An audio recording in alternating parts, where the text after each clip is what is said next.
authenticity. I'm not cursing for the sake of cursing. This is how I'm comfortable in communicating. Like when I think about, do I care about my employees? It feels more like in my brain and my heart and my soul, do I give a fuck about my employees more than do I care about my employees? That's from my brain and heart to my mouth. I am willing to deal with the ramifications of me being my full self. Oh yeah, perspective, patience, puis positivisme, c'est exactement ce qui a inspiré puis ce qui inspire encore mon aventure dans la Vivi et la Ecomi Family. Donc, c'est avec le cœur puis de la passion que je vous embarque avec moi pour le Homie Frog Show.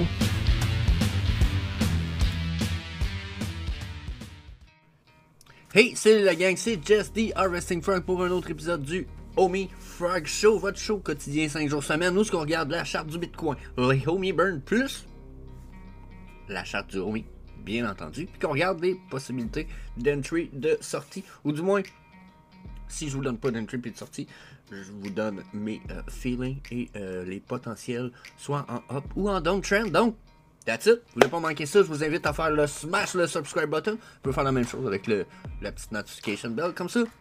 Vous manquerez aucun des vidéos qui vont être postées sur la chaîne. Donc, ceci étant dit, nous autres, il faut qu'on aille faire un petit tour ensemble au disclaimer time. Mais une fois c'est terminé, on jump right away pour la charte du Bitcoin. Oh yeah, disclaimer time. C'est le moment magique où vous devez lire un merveilleux message qui vous dit de faire vos propres recherches et de consulter un expert financier pour vos investissements. Merci, bonsoir. So, pour le Bitcoin. Le Bitcoin, là, on va commencer par une chose assez classique. Là. Il y a des choses qu'on peut pas se fier dans l'histoire, à savoir, est-ce que je peux me fier à ce qui s'est passé dans le passé pour ce qui va se passer dans le futur. Comme exemple, Ecomi puis Vivi, c'est un nouveau marché, c'est quelque chose de nouveau, le digital, ça a des aspects nouveaux que le passé a jamais vu. Right, restez avec moi. Mais malgré tout, il y a beaucoup des choses de ce marché-là qui viennent du marché qui existait déjà, puis qu'on peut aller chercher un peu dans l'histoire, ok? Que ce soit Vivi, Ecomi, le crypto ou n'importe quoi, l'histoire nous amène souvent des informations quand même assez relevantes. Puis l'histoire nous a appris quoi à propos du Bitcoin? Elle nous a appris qu'après une bull run, le pourcentage de drop là, qui suit avant de retourner sur la uptrend, c'est 80%. Donc là, 80%, là, ça nous amène à 14 000. Là.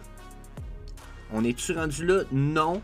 Puis c'est même une autre chose qui arrive dans l'histoire, c'est que qu'est-ce qui se passe durant un bear market?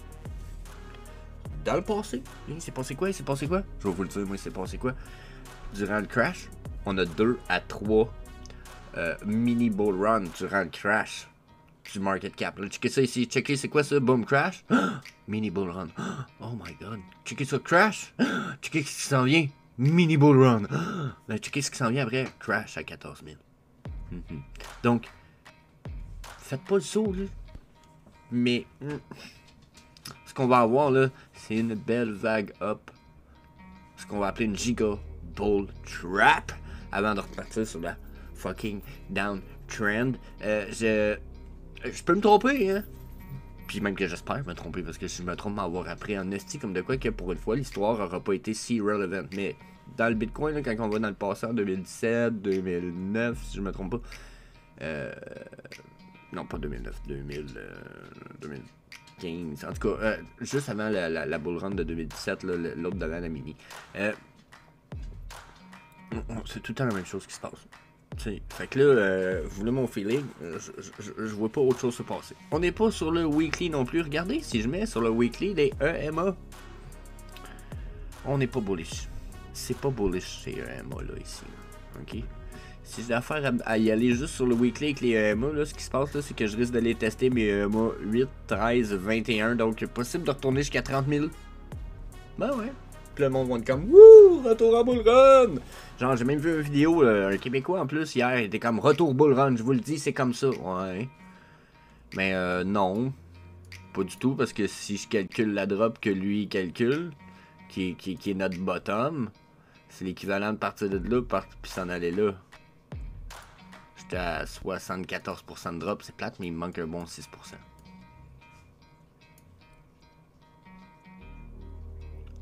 Donc, mon feeling est pas en tout qu'on a fini. Mon feeling, c'est qu'il nous en manque une partie. Regardez, il nous manque une drop. Là. Ok? Puis là, je pourrais peut-être remonter ça un petit peu. Checker. Oh non, 80 est là. C'est ma ligne, faut que je descende ici. Mais peu importe. Vous voyez, à 14 000, là, on est quand même dedans. Là. Ok? Donc, mon feeling, c'est ça. Regardez le EMA en ce moment là, sur le weekly. On est en downtrend. Ça c'est des EMA qui me démontrent une uptrend. Ça, c'est des EMA qui me démontrent une downtrend. Puis tant qu'on ne recroise pas ces EMA-là, les trois, avec les deux, les trois qu'il y a là, la jaune et verte, avec la mauve, bleue, orange, tant que ça ne recroise pas uptrend, là, puis ça fait pas un rip. Oubliez votre bull run, les petits gars. Ah, vous n'êtes pas rendu là, là. Vous n'êtes pas rendu là, pas en tout. Puis je dis pas ça du style, là, écoutez, papy, c'est de quoi qu'il parle. Non, c'est clair. The proof is in the pudding. La preuve est dans la charte, regardez, vous voyez bien. Tant que mes EMA n'ont pas viré de bord, c'est pas un retour bull run. Mais pas du tout. Puis même que mes EMA 55-89, puis le petit 5 ici qui est un peu plus pâle là, en jaune, là, il y a des bonnes chances qu'ils viennent descendre à peu près ici. Avant qu'on ait un retour bull run. Ok? Fait que là-dessus pour le weekly, yeah. Mais là, en ce moment, si je regarde mon stochastique RSI, préparez-vous à une uptrend. Oh my god, on veut rise. Puis je vous le dis, on risque de rise 30 000. Je serais même pas surpris de voir 30 000 arriver. On est déjà fatigué, malgré le fait qu'il nous reste 2 jours sur la semaine. Puis regardez comment que le volume est pas... J'appelle pas ça un volume super substantiel, là. Genre, j'allais dire, ouais, mais Jess, il est de la même hauteur que les rouges, il reste 2 jours. Ouais. Wow. Si ça ici, c'est l'équivalent de 5 jours d'une semaine, il va monter où? Il va monter là? Genre, il va falloir que j'aie vraiment un volume super bullish pour qu'il monte si haut que ça, là. Genre, la seule affaire qui me dit que ça peut monter, c'est mon stochastique RSI. Puis sur les 2 jours qui me restent de ma semaine, oubliez ça. Il n'y a rien de bullish là. Il y a fucking nada, niet. Choisissez la langue que vous voulez. Il n'y a rien de bullish là. Même que on vient de jumper sur le daily. Regardez. Bearish avant cette drop là. On a eu un bullish ici, un flash bullish. Puis là, ben, on a eu un flash bullish, puis depuis notre flash bullish, on a crashé de genre 10%. Mais, puis c'est normal, en bull run, là, les flashs, là, de même, ils vont être moins conséquents que les flashs rouges que les verts. Les verts vont être moins conséquents que les rouges, bien entendu. Okay? Puis ça, c'est un indicateur payant. Quelqu'un qui me l'a demandé dernièrement. There's one body that is listening those videos in English, and yeah, this indicator is the one that you got to pay for. And it's made by, it's gonna be right there, where is it? By Crypto Heat, right here. I'm sorry for, je suis désolé pour ceux qui parlent en français.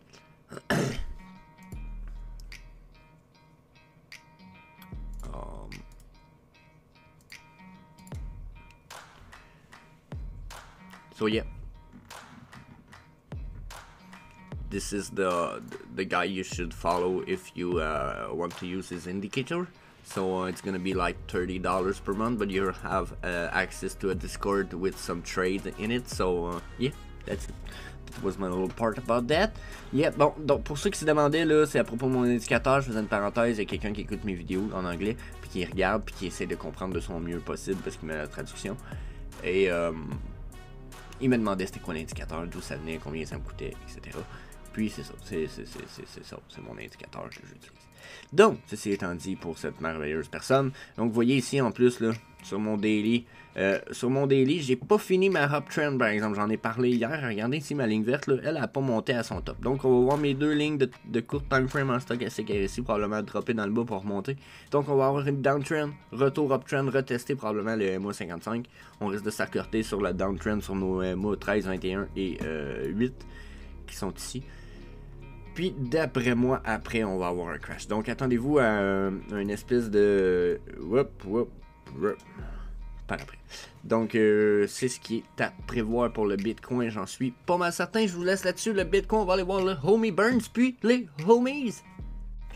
burn baby, it's gonna burn like crazy. So yeah, l'idée c'est de parler des burns à tous les jours. Le prix du Omi avoisine les 0,18 en ce moment. On est 65,4 milliards de burn. Donc 0,2 milliards de burn de plus, qui fait comme 200 millions en une journée environ. C'est fucking nice, fucking crazy, fucking good news. Ce qui nous amène right away à la charte du Omi.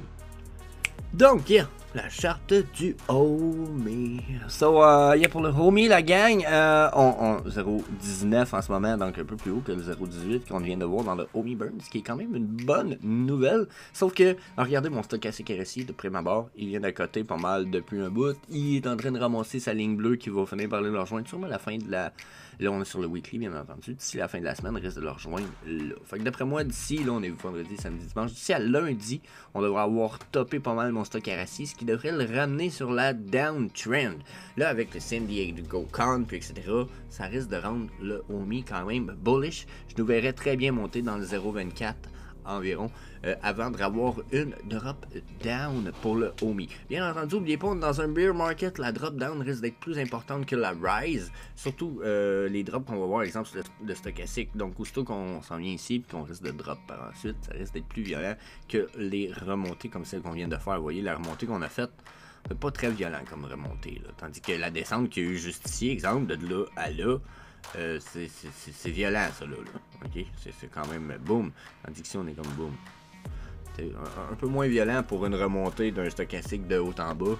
Et ici, il a fait un mini crash, donc attendez-vous à ce que les crashs soient plus importants. Surtout si notre Bitcoin, on vient d'aller faire un petit tour à 214 000, là, on peut aller perdre un zéro facile sur le OMI. Donc surveillez ça. En plus, quand je regarde tout ça ici, j'ai de très grosses résistances à venir traverser avant que quoi que ce soit de possible se passe. Regardez, on est sur le weekly. 8, 13, 21, 55, j'ai même pas de EMA 89 et de EMA 200 ou 233 parce que il manque de chandelles sur ma charte pour le permettre. Donc tant qu'on n'est pas allé au moins à côté sur le EMA ici, le 21, puis qu'on consolide par-dessus, ce qui nous ramène environ à 0,24 pour le Omi, pour vrai, restez prudent. Il y a bien des chances que ce soit encore le temps de faire du dollar cost average puis que le prix descende quand même de façon substantielle. Donc c'est sûr qu'il reste 2 jours à la semaine. Regardez le volume, on est où. On n'a pas l'air non plus en super bullish uptrend explosive pour le Omi. Donc yeah, watch ça. Si on regarde les points de pivot, peut-être rapidement pour y aller, regardez encore une fois, point de pivot, on vient de toucher le point de pivot central. Donc si on rebondit pas vers la downtrend, d'après moi, on va aller percer au maximum à 0,24, après ce que j'ai dit, ce qui fait avec le EMA, c'est ça? Bon, regardez, voulez-vous comment ça fait ensemble? Donc regardez, c'est pas compliqué. Le top 0,24, le prochain bottom probablement 0,10, puis si ça continue, on parle de 0,8. Oh, 0,8, quand même. Puis si ça continue, on parle de 0,5. J'en avais déjà parlé dans le passé. Je l'avais prévu plus tôt, mais ça s'en vient quand même. D'après moi, on est en voie de ça. So, yeah, daily à cette heure pour notre OMI. On va aller voir si peut-être justement j'ai des contre-indications. Regardez sur le daily, je suis prêt à faire une drop. So, yeah. Mon stochastique me dit clairement, on est fatigué mon papy, on fatigue. Donc si on fatigue site, on a atteint le MA 89 et le 100, qu'on refuse pour l'instant toutes les deux. C'est downtrend. La question c'est, est-ce qu'on va être supporté par le MA ici, 55, le 13, 8, 21 et 55, ou on va les défoncer? C'est un peu la question que je me pose, puis que je peux pas vous amener de réponse de prime abord. Sauf peut-être si j'essaye de... On peut y aller hypothétiquement un petit peu, faire une espèce de... Si je me fie à un fib, le potentiel de retour est dans les alentours de 0,16,9 pour la prochaine drop, ce qui nous amènerait probablement au EMA. Voyez-vous, ça nous amènerait au EMA le 21 et le 55, qui est ma ligne mauve et la ligne verte, ce qui nous amène vraiment un point de corrélation que je verrais tout à fait possible avant qu'on ait un retour uptrend par la suite pour tester probablement les mots tout ça. Donc le daily me dit 0,16 pour le Omi, très possible pour la downtrend qui semble se préparer, surtout que le daily me reste 12 heures, j'ai pas de volume ici. Donc s'il n'y a pas de volume uptrend, je me dis qu'éventuellement je pourrais avoir du volume downtrend. Donc yeah, à surveiller. Sinon, on va effacer nos MA, on va y remettre un point de pivot, on va cacher le trend base. Je vois que le point de pivot, on a touché notre résiste numéro 3, hein. La suite, ça serait un retour en chute, à moins de vraiment qu'on réussisse à aller monter au prochain point de pivot à 0.24. Si on réussit à monter à notre prochain point de pivot 0.24, possible qu'on change de point de pivot. Donc, je dis point, 0.24, je parle du prix, mais c'est le point de pivot 1.618. Mais, à voir, j'arrêtais pas de dire depuis tout à l'heure 0.24, mais là, ici, j'ai l'impression que je fatigue un petit peu. Donc, possible downtrend, mais en même temps, c'est possible que j'aille 2 vagues ici avant d'avoir une vraie downtrend. Donc, à surveiller, je verrai quand même le 0.13 revenir. 0.13 puis 0.16 probablement. Donc, pour le OMI, je pense qu'on laisse ça là-dessus. Je pourrais faire un petit survol du 4 heures rapidement, mais encore là, une fois, sur le 4 heures, vous voyez qu'on a une uptrend qui commence à fatiguer un petit peu, mais justement qui cherche à se finaliser. Donc, probablement un retour à 0.20. Je le verrai à 0.20. Oh, possible retour à 0.20 avant qu'on retourne sur une downtrend pas mal plus sérieuse d'après ce que je vois ici sur les points de pivot. Puis si on y va avec du EMA. Si on y va avec du EMA, là, mais qu'on ait fini d'être supporté et qu'on défonce ça, ça pourrait faire mal. Donc j'espère quasiment justement que on va avoir une montée à 0.20 puis qu'on va réussir à crasher nos EMA ici. Là. Au moins les 3 premiers. Pour aller rebondir un petit peu sur le EMA 55 en vert pour essayer de les redéfoncer. Parce que mon feeling, c'est qu'on n'a pas fini notre downtrend. Puis que ça ici, c'est une trap. Donc j'aimerais ça que ça fasse ce que je viens de dire. Qu'on crash tout ça puis qu'on vienne défoncer tout ça. Comme ça, ma lecture serait bonne. Puis on retournerait à des prix plus bas. Plus que les prix sont bas, plus que les OMI, ils font quoi? Ils burn en grande quantité. Oh yeah, ils burn en grande quantité, c'est vrai de ça qu'on voulait. Donc, yeah. That's it. Je pense que ça fait le tour, la gang. Je pense pas que j'ai besoin de rajouter grand chose là-dessus. J'ai donné pas mal les expectations de price à venir. On se revoit lundi prochain pour un OMI Frog Show. So, je vous laisse là-dessus, la gang. Je vous dis peace. Puis, n'oubliez pas de garder toujours la règle des 4 P en... oh my god. En vue, hein? Oh shit, t'es en train de perdre le follow-up de ce que je m'en allais dire. Essayez de garder toujours la règle des P en vue, ce qui veut dire perspective, patience, persévérance et positivisme. So, yeah. Peace.